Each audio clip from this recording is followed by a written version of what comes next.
Welcome back to the Lockwood Chronicles. My name is Larissa, and today we are going over my October TBR.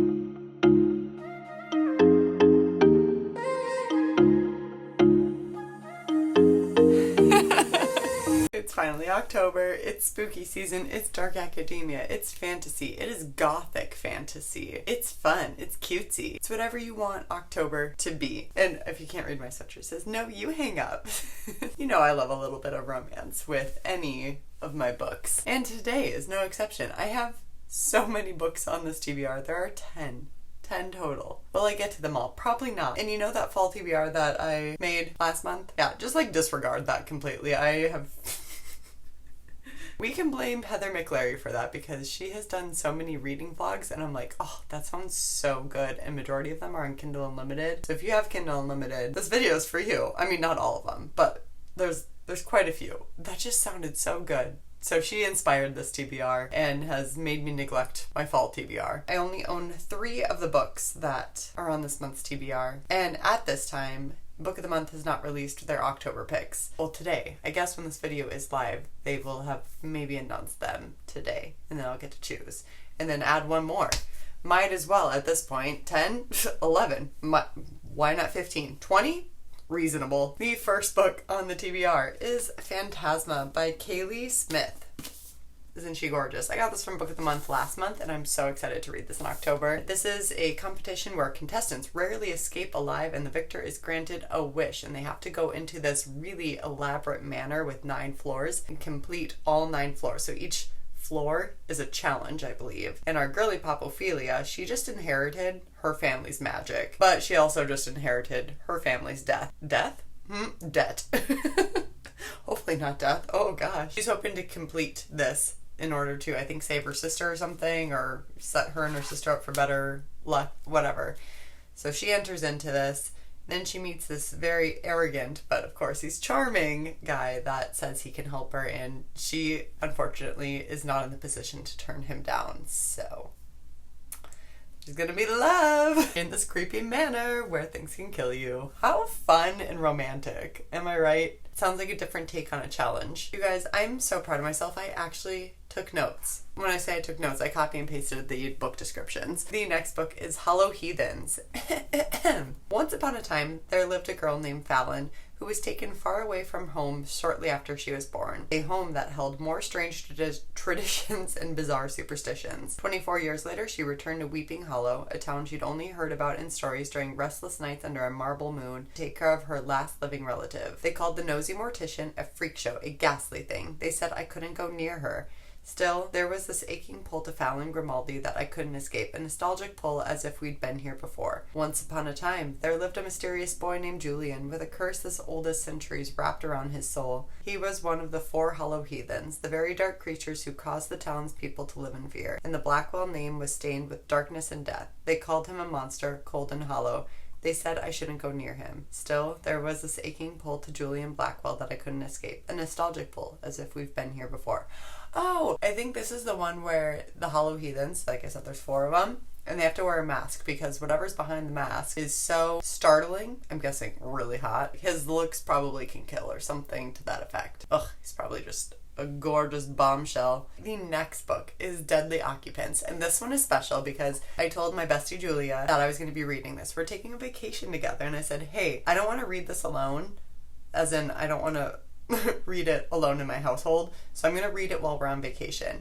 If you want, we can read it together or at the same time. I have our own little mini book club about it. And so we're going to be doing that together, and I'm so excited. I'm excited to see her. I'm excited to read. I'm just really excited to see her. So look forward to that. I'm pumped.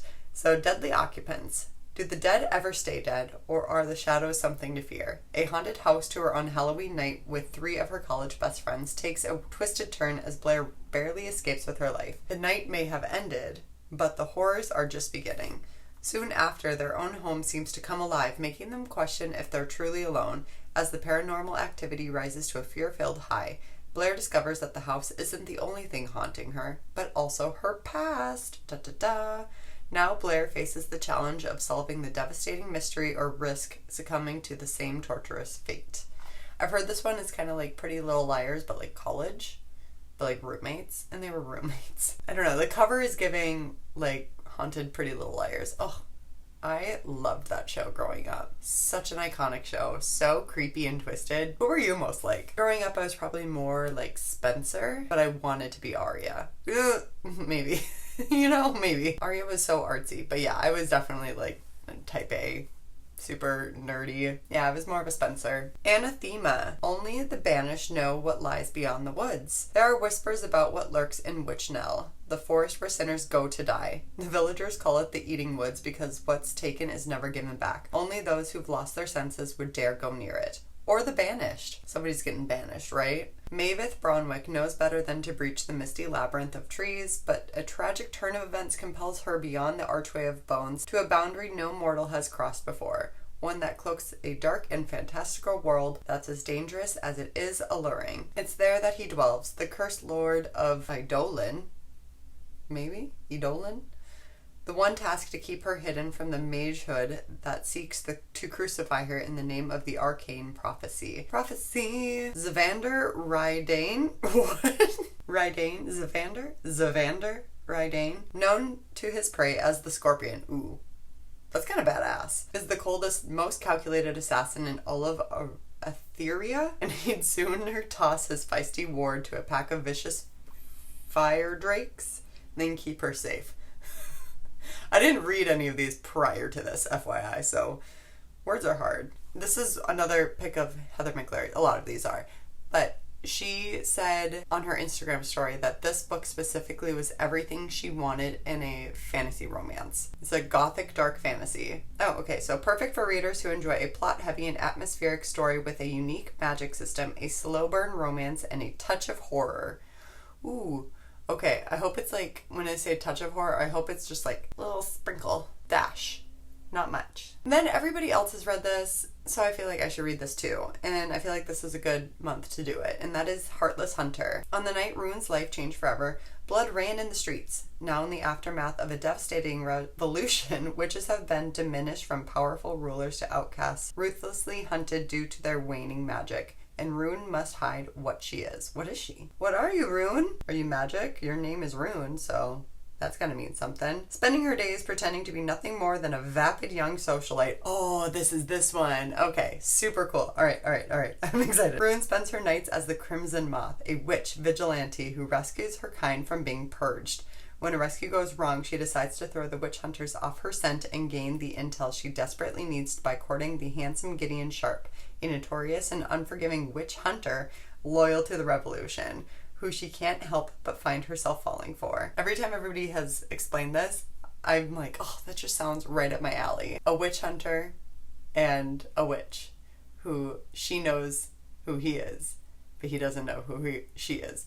It's kind of giving, I mean, it's not really, but it kind of is. It's giving the Mindfuck series. She's a serial killer, and she falls in love with the FBI agent on her trace to find her. Oh, that's so fun. Love that series. The Mindfuck series would be also a really great book to read. I say book because you buy the hard copy, the physical copy, and it's all bound up, but they're 5 different books, but they're small, and you just want to read them and binge them all at one time. So definitely recommend that one. Babel by R.F. Kuang, taking place in 1812. Robin Swift is an orphan, and he's brought to London, and he learns a ton of different languages. He goes to Oxford and gets into their translation program, and there's some magical elements to it, as well as like a huge discussion about colonialism, which I feel like is a major theme in her books. I'm excited. Everybody seems to really like this one. It's thick. I do have the audiobook available on Libby, so I will be doing that. Next up, we have One Dark Window. I think this is a duology, if I recall correctly. Elsbeth,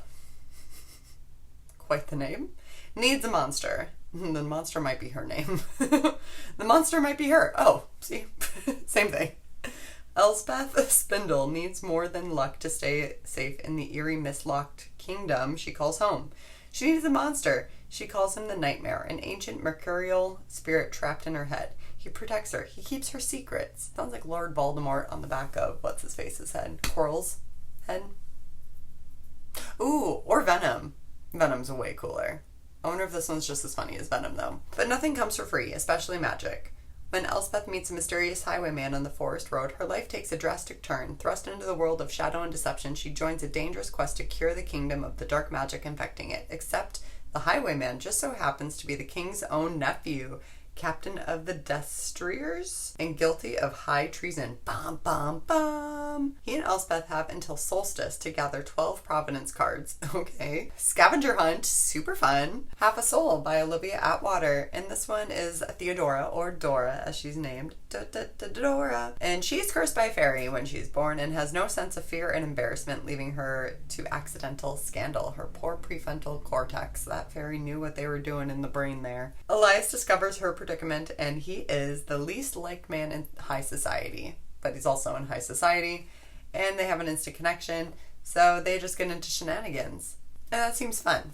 And it kind of seems like Bridgerton with scandal, fairies, magic. Last two books that I have on my list is for both of my book clubs, and I have no idea what they are yet. So that's super helpful and great, I know. So one of them is just a regular book club. The genre doesn't matter. There's no theme. Other book club is my romantasy book club that I'm a part of, and no idea. So it will be a romantasy. Maybe it will be one of the romantasies that I'm already reading. I'm going to push heavily, fingers crossed for that. But if not, that's okay too. Oh no, I'd have to read another romantasy book. How unfortunate for me. Those are the 10 books on my October TBR. Wish me luck. So much luck. Please. And you can do that by subscribing to the channel and liking this video. I would really appreciate it if you want to stick around, see what reading vlogs I get up to, what I actually end up reading this month. And I would also love to know what is on your October TBR. Put it in the comments below so that way I can avoid doing mine. With that being said, respect others, respect yourself, and do something amazing with your day. Thanks, bye!